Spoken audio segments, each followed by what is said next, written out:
네, 찬양처럼 우리는 엄청난 은혜를 날마다 받고 있습니다. 우리 5월달 가정의 달을 맞이해서 우리 가족들이 이 세상을 뛰어넘을 수 있는 거룩한 기쁨으로 충만하기를 우리가 꿈꾸고 있는 중입니다. 살기가 어렵지요. 앞으로 더 어려울 수도 있겠지요. 요즘 젊은이들 얘기대로 우리가 부모 세대보다 더 못 살 수 있는 첫 번째 세대다. 그럴 수도 있겠죠. 우리는 앞으로 이 세상에 어떤 일이 일어날지 모든 가능성을 다 열어놓고 그것을 이제 맞이해야 한다고 할까요? 적극적인 표현으로는 맞이한다. 어떤 일이 와도 좋다. 조금 소극적으로 하면 대응하는 거겠죠. 그런 시대 아닙니까? 그러면 내가 우리 가족들 정말 사랑하는데, 우리 성도들 얼마나 사랑하는데, 우리 가족, 우리 성도들께서 어떤 환경에서도 하나님으로 만족하고 춤추며 기뻐하고 이게 사는 거였군요. 이거에 바로 이렇게 사는 거였습니다. 막 너무 어쩔 줄 몰라 견딜 수 없는 기쁨과 그리고 하나님의 은혜를 날마다 깨닫고 입만 열면 감사, 항상 기뻐하고 범사에 크게 기뻐하고 감사하고 이제 알았노라고, 사는 법을 알았다고, 이게 사는 거라고, 이렇게 살라고 예수님이 오셨다고, 하나님께서 은혜 베풀어 주셨다고 감격하며 성경을 한 절만 읽어도 가슴에서 뜨거운 눈물이 흐르고 견딜 수 없는 감격, 말씀 한 말씀에 감격하여 그러한 가정을 우리가 꿈꿉니다. 그렇게 될 수 있기를 주의 이름으로 축복합니다. 그런 꿈을 진짜 꾸신지요? 꾸면 되고요, 소원하면 되고 안 하면 안 됩니다. 하나님은 얼마나 우리가 그렇게 살기를 그렇게 바라시는데, 그래서 우리 5월달 전체 기쁨이라는 큰 주제처럼 오늘도 기쁨의 말씀을 나누고자 해요. 예수님 생애를 묵상할 때 제일 미스테리한 것 두 가지가 있습니다. 하나는 너무 큰 고통을 당하셨다는 겁니다. 인간이 상상할 수 없는 그런 고통을 당하셨다는 것 하나. 또 하나는 그러시면서도 우리의 생각을 뛰어넘는 놀라운 기쁨이 그 안에 계셨다는 사실. 이 두 가지는 우리로서는 어떻게 보면 범접할 수 없는 고통이고 기쁨이거든요. 그렇지만 우리는 영생 얻은 자 하나님의 자녀로서 하나님 예수님의 그 고통을 점점 더 깊이 알게 해주세요. 하나님 예수님의 기쁨, 그 기쁨에 더욱 충만하기 원합니다. 왜 그럴까요? 그래야 사명을 감당할 수 있으니까요. 내게 맡겨진 사명, 그리고 하나님께 크게 영광 돌리고 나도 무한히 행복하고, 그러니까 이 고통과 기쁨의 문제를 다뤄야 하겠습니다. 예수님께서 당하신 많은 고통이 있는데 세 가지로 딱 압축하면 이렇게 될 거라고 제가 정리를 해봤습니다. 한 가지는 인간이 되는 고통이에요. 또 한 가지는 사람들이 예수님을 영접해 주시지 않는 고통. 또 한 가지는 하나님께 버림받고 저주받는 고통. 그래서 인간, 영접, 저주, 영저, 이걸 평생 기억합시다. 예수님은 영저, 예수님은 인간 대신 고통을 당하셨다. 우리 예수님은 이 땅에 오셨으나 영접받지 못하시는 고통을 당하셨다. 예수님은 아버지께 버림받는, 아버지께 저주받는 고통을 당하셨다. 예수님께서 인간이 되셨다는 것은 최대의 수치입니다. 세상에 그런 수치가 없는 거예요. 인간은 죄인이에요. 하나님 보시기에 죄인은 하나님과 함께 할 수가 없습니다. 원수입니다. 거룩하신 하나님으로부터 공의로운 심판받아 저주 아래, 진노 아래 놓여 있습니다. 그런데 아버지 왜 제가 인간이 돼야 합니까? 왜요? 왜 제가 사람이 돼야 합니까? 그러한 인간의 몸을 예수님이 기분이 좋으실 리가 없지요. 그래서 예수님께서 사람으로 태어나시는 이 일에 대하여 그 살아가면서도 고통을 당하시지만 그 자체가 견딜 수 없는 수치 모멸감이거든요. 그런 고통을 겪으십니다. 우리가 당하는 수치하고는 비교가 안 되는 거죠. 우리도 수치심이라는 게 있어요. 수치를 당할 때가 있습니다. 이런 일로 수치당하고 저런 일로 수치당하고. 근데 예수님께서 당하신 것은 비교가 안 돼요. 어떻게 하나님이 인간 되십니까? 그 악하고 교활하고 교만하고 아주 거짓투성이고 이기적이고 탐욕이 가득 차 있고 돌아서면 불순종하는 그 쇳덩어리 인간. 하나님의 영광을 철저히 짓밟는 그 인간, 그 몸을 입고 오셨다. 그런 고통. 또 한 가지 고통은 영접받지 못해요. 요한복음 1장 11절 말씀에 자기 땅에 오매, 이스라엘만 자기 땅입니까? 예수님이요, 이스라엘이 아니라 소련 땅에 아니면 중동, 아프리카 땅에 태어나도 자기 땅에 오심에 이렇게 된 모든 게 아버지의 땅이에요. 예수님 땅이고 자기 땅에 오매 자기 백성이 영접하지 아니하였다. 자기 백성이 영접하지 않아요. 특별히 이스라엘 백성 하나님께 먼저 택함받고 율법을 받고 하나님의 뜻을 알고 엄청난 은혜를 받은 그들이 하나님이 보내신 아들을 영접하지 않아요. 있을 수 있습니까?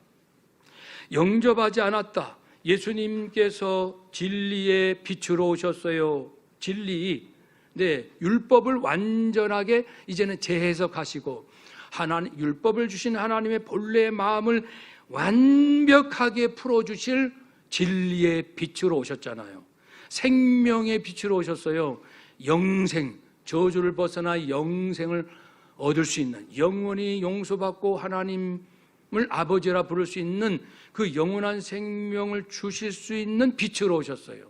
그런데 이 사람들이 자기들의 죄가 드러날까 봐 올바른 얘기하는 예수 입을 막고 예수를 거짓 선지자라 매도하고 예수님의 말씀을 오히려 걸고 넘어져서 불의한 신문의 자리에 넘겨주고 물론 예수님을 영접한 사람이 있습니다. 예수님 말씀 받아들인 사람들도 있어요. 그러나 소수입니다. 예수님 입장에서는 이 고통, 이 안타까움은 이루말 수 없는 거예요. 부모가 자녀들에게 아들아 딸아 이렇게 살아야 돼. 인생에 이게 정말 중요해. 정말 중요해. 너를 위해서, 너의 행복을 위해서. 그렇게 말을 줘도 아들 딸들이 철이 없고 자기 욕심에 사로잡히면 싫다는 거예요. 아빠 말 싫어, 엄마 말 싫어. 그렇게 해가지고 자기 욕심대로 살지 않습니까? 그럴 때 부모의 심정은 이루 말할 수가 없습니다.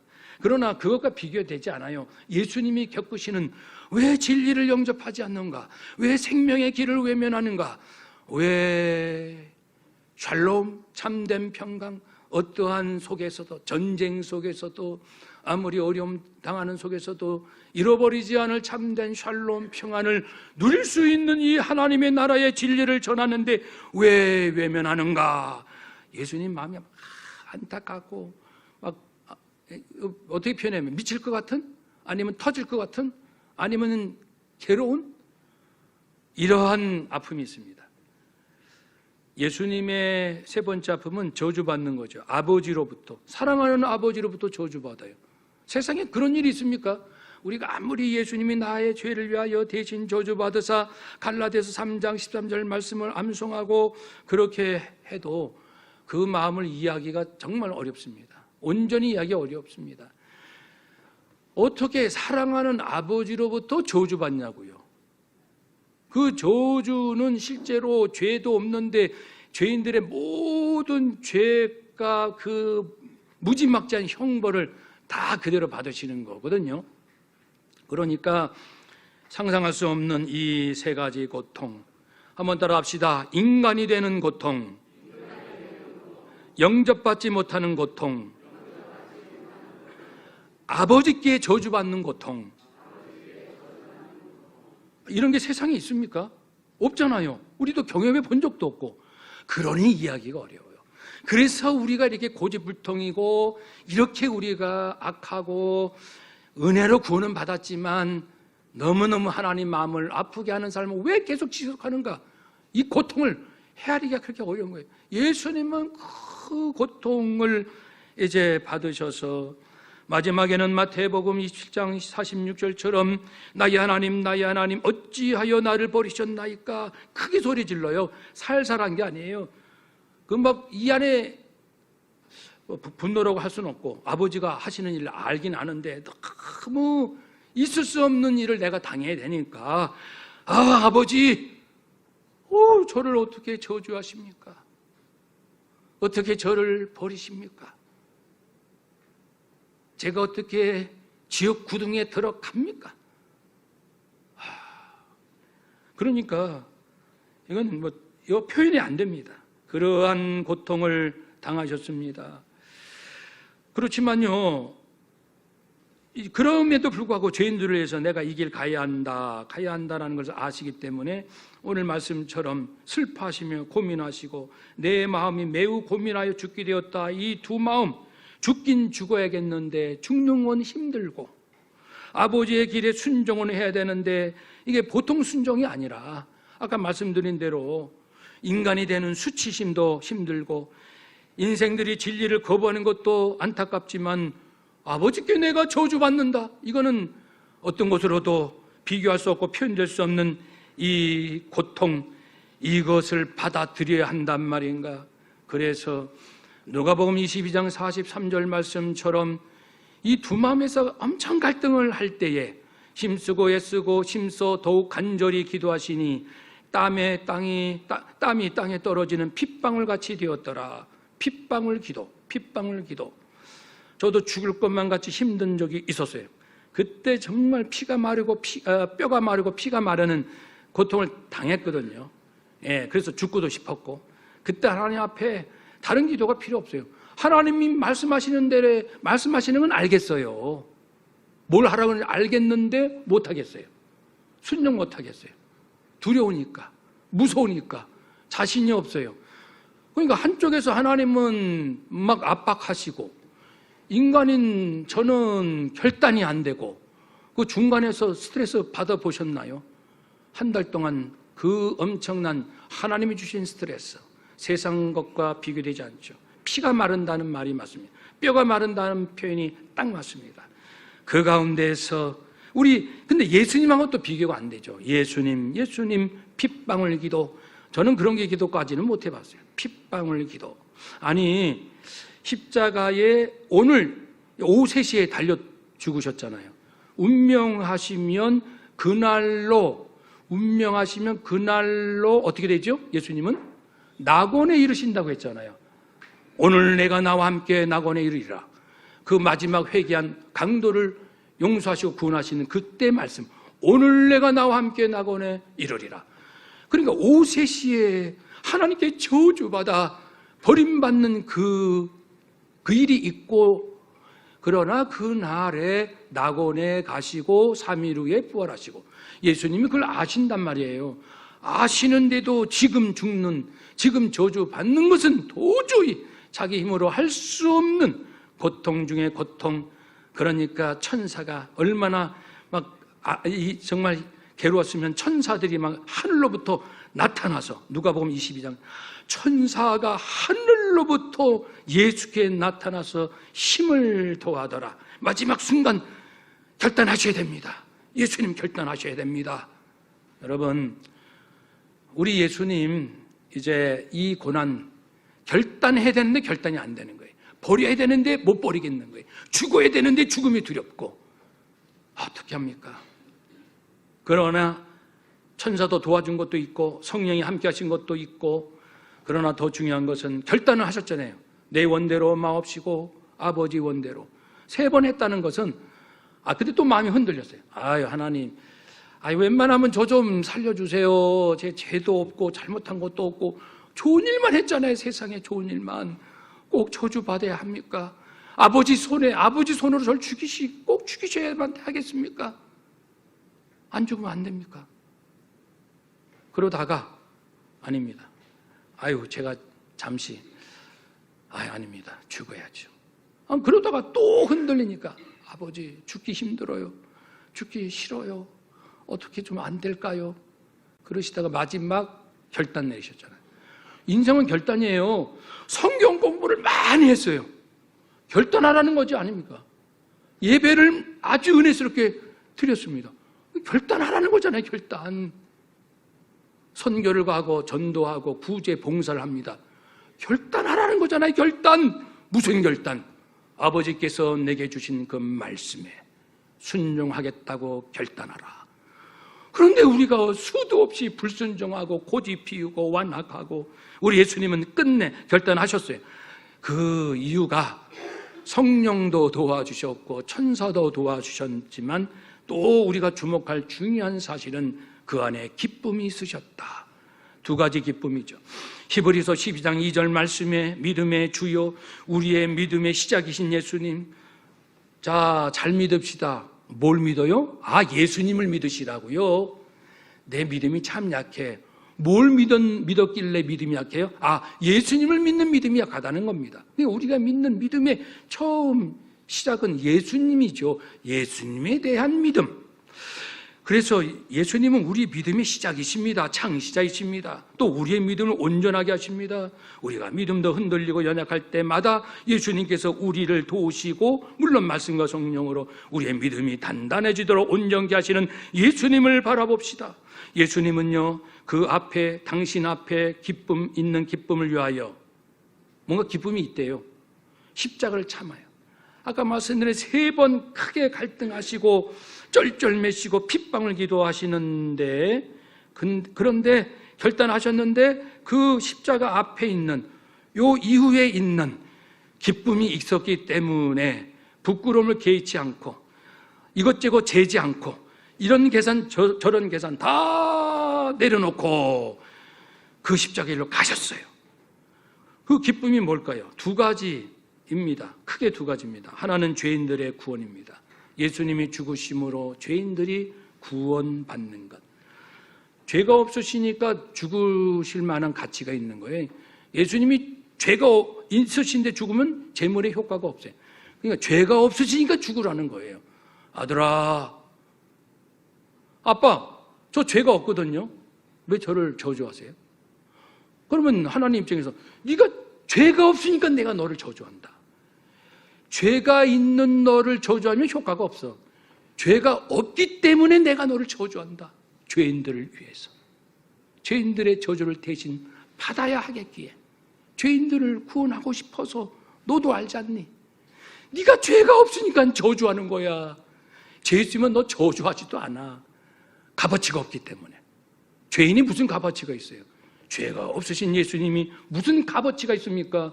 죄인들의 받을 모든 심판, 저주, 형벌, 그것을 없앨 수 있는 능력, 권세, 효력이 있기 때문에 내가 너를 저주하는 거란다.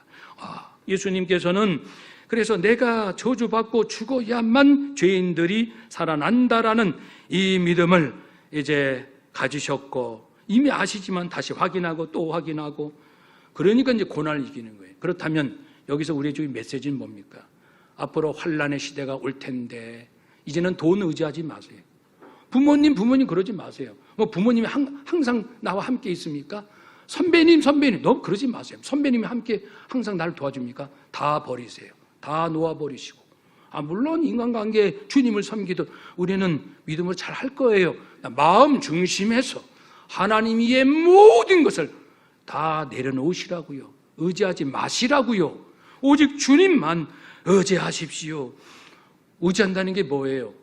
주께서 내게 주신 사명, 나는 이 길로 간다. 사명 따라 간다는 것은 죽는 걸 말해요. 육신의 목숨이 죽는 순교도 있겠지만 이제 여러 가지 그 죽음까지는 아니라도 하나님께서 버리라면 버리는 게 죽음이에요. 내가 죽어야 누가 산다니까요. 하나님께서 너 이거 포기해. 포기하면 뭔가 다른 사람이 살아나요. 포기 안 해. 못 해. 싫어. 그래놓고 하나님 우리 가정 행복하게 해주세요, 우리 모든 관계가 주여 평화롭게, 거짓된 기도잖아요. 네가 버려야 사람들이 살아난다니까. 그래서 우리는요, 앞으로의 세상을 맞이하는 자세가 현실적으로, 인간적으로, 정치, 경제 모든 면에서 준비할 것은 준비하되, 하나님을 믿는 우리의 영적인 존재, 하나님의 자녀들은 이제 죽을 준비를 해야 합니다. 한번 따라합시다. 하나님, 죽을 준비가 되게 하옵소서. 아멘. 내가 하나님이 죽으라는 자리에, 죽으라는 사건, 죽으라는 내용, 이것대로 나를 내려놓으면 이제 하나님께서 놀라운 기적 같은 일들을 막 하셔서 가족이 살고, 친척이 살고, 친구가 살고, 사람 살리는 게 하나님의 전문 아닙니까? 사람 살리는 게 예수님 전문 아니세요? 전문가가 일 좀 하시도록 하자고요. 왜 내가 뭘 안다고, 인생에 뭘 안다고, 그 개똥 철학 그거 조금 깨달아가지고 베스트셀러 되면 뭐합니까? 당신의 죄를 보시오. 당신 하나님 진노 앞에 있다는 것을 모르고 무슨 개똥 철학을 그렇게 사람들 앞에 피를 토하며 말을 합니까? 사람들을 거짓된 길로 인도하지 마시고, 이제 당신이 하나님이 죽으라 할 때 죽어야 다른 사람이 삽니다. 우리는 죽을 준비를 해야 됩니다. 무엇을 위해서? 우리 가정을 행복하게 하기 위해서, 우리가 하늘의 기쁨으로 살기 위해서. 이 세상 앞으로 혼란의 시대, 사람들이 우왕좌왕 서로 잡아먹으려고 손가락질하고 비판하고 서로 남탓하고, 그럴 때 마치 오늘날 정치판 같아요. 그럴 때 죽기를 각오한 자, 하나님의 인도함을 따라서 말 한마디만 해도 돼요. 하나님의 감동받아서 어느 국회의원 찾아가지고, 감동받아 아무개 국회의원 찾아가서, 의원님 저기 성령님께서 꼭 전하라고 하시는데요, 제 인간의 말이 아니에요. 의원님 기독교인이죠. 하나님 믿으시죠. 하나님께서 당신에게 이런 말을 전하라고 합디다. 자, 이런 말입니다. 이렇게 하면 돼요. 그러면은 그 의원 살아납니다. 그런 식으로 정치가 살아나는 거 아니에요? 누가 하겠습니까?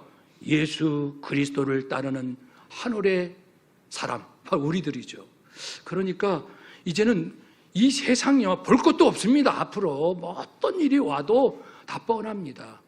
이제 내가 죽어야 할 때 죽을 준비만 되면 하나님께서 나의 죽음을 통해서 놀라운 일을 우리 가정, 교회, 그리고 우리 국가, 아니 더 욕심내면 전 세계 인류 구원을 위해서 하나님이 크게 일하실 줄로 믿습니다. 하나님을 믿자고요. 의지하자고요. 죽을 준비하자고요. 하나님께서는 우리의 유익을 위해서 예수님을 보내주셨고 하나님의 거룩함에 참여하시겠다고 해주시겠다고 했습니다. 너희들 잘 되라고 하는 거야. 잘 되라고. 너희들 잘 되라고 예수님 보냈잖아. 너희들 잘 되라고 나의 거룩함에 참여하라 했잖아. 히브리서 12장 10절 말씀 아닙니까? 두 번째요, 우리가 세상을 이길 수 있는 놀라운 기쁨으로 살 수 있으려면 부활을 진짜 믿으시고 아시고 누리시고, 정말 마치 부활, 내의 부활이 뭐 생생하게, 내일 모레 내가 마치 부활할 것처럼 그렇게 생생하게 기대가 되고 경험되고 느껴지고 감격스러워야 됩니다. 그거 없으면요, 목사, 선교사, 장로, 모든 직분자, 인간의 악한 쓴뿌리만 나옵니다. 사람들이요, 세상 살기 어려우면 독해지거든요. 악이 나옵니다. 뻔합니다. 역사가 증거하거든요. 아, 그렇구나. 우리 가정뿐 아니라 이 땅이 진짜 제대로 된 나라 되기 위해서는 내가 부활해, 부활신앙으로 똘똘 뭉쳐야겠구나. 부활을 생각한다는 것은 죽음 너머의 현실이, 죽음 이후의 주님의 재림, 그리고 사람들의 비교, 평가, 판단 너머의 공의로우신 하나님께서 나를 어떻게 보실까 하는 그러한 세계에 관심이 있다는 겁니다. 다시는 썩거나 죽지 않는 신령한 몸을 실제로 입는 거예요. 그것을 기대해 보세요. 아니, 사람들이요, 바라보세요. 바라봄의 법칙 글로 쓰세요. 쓰면 이루어집니다. 믿으세요. 뭐 자기 주문도 괜찮고, 내가 그렇게 하나님 만드셨어요. 놀랍지 않습니까? 아니, 그러면서 부활에 왜 이렇게 미치지 못하십니까? 부활에 확신이 없으면 왜 피눈물 나는 절규, 부르짖음이 없습니까? 그렇게 태평하십니까? 부활에 대해서 별로 관심도 없고 부활에 와닿지도 않으면서 왜 그렇게 열심히 있습니까? 뭐가 그렇게 급한 일이 있습니까? 하나님, 제가 하나님 믿은 지 수십 년 됐지만 제 자신이 부활할 것에 대한 감동도 없고 감격도 없고 흥분도 없고 설렘도 없고 돈이 없으면 돈 걱정은 했지 부활에 대한 관심이 없었습니다. 이제 우리가 회개를 해야 됩니다. 그러니까 예수님께서도 당신께서 부활하시고 실제로 부활하셨고 하나님 보좌 우편에 앉아 계셨고 모든 만물이 하나님 예수 이름 앞에 무릎 꿇었다고 했습니다. 우리가 꿈꾸는 거 아니에요? 와, 모든 자가 내 이름에 무릎 꿇으면 명예, 권력 아닙니까? 예수님 방법으로 하자고요. 죽으면 나를 높여주시는 그 명예, 그 권세, 그리고 부활의 확신에 찬 모습으로 우리가 말 한마디, 부활의 확신에 찬 기쁨의 고백을 내 남편에게, 내 아내에게, 여보, 올해는 죽지만 주님 재림하시면 다시 살아납니다. 썩지 않는 몸으로 살아난다고요. 당신도 살아나. 제발 여보, 정신 좀 차려봐. 당신 부활하고 나도 부활하고 우리 애들 부활하잖아. 실제잖아. 우리 주님 다시 오시잖아. 놀란 일 아니야. 그러니 이 땅에 사는 거 중요하지만 우리가 이 기쁨보다 고통이 더 심하겠어? 말 한마디만 믿음으로 해도 가족들의 정신이 번쩍 듭니다. 근데 그렇게 말하는 가족이 없어요. 목사도 말 안 해요. 집에서 가족들에게. 장로도 말 안 해요. 얘들아, 우리가 부활한다니까. 그냥 지나가는 형식적인 우리는 부활 그런 거 말고요. 진짜 부활을 알게 되면은 견딜 수 없는 그런 마음이 있는 게 당연하겠죠. 이제 남은 인생 우리 가정뿐 아니라 모든 삶을 새롭게 하는 여러 가지 방법이 있겠지만 정말 중요한 것은 내가 죽어야 남이 살고 내가 죽을지라도 나는 부활한다. 이 두 가지 사실에 목숨 것이고 진짜 다른 일 좀 덜 바쁘시고 사람 덜 만나시고 책 덜 읽으시고 쓸데없는 고민 좀 덜 하시고 이 두 고민에 목숨 것이기를. 그래서 성경 66권이 수천 년 동안 약속하신 바 예수 그리스도를 통해서 이루어진 모든 것이 내 것이 되어 성경에 약속하신 만복을 누리시는 하늘 백성으로 사시기를 주의 이름으로 축복합니다. 아멘. 기도하겠습니다.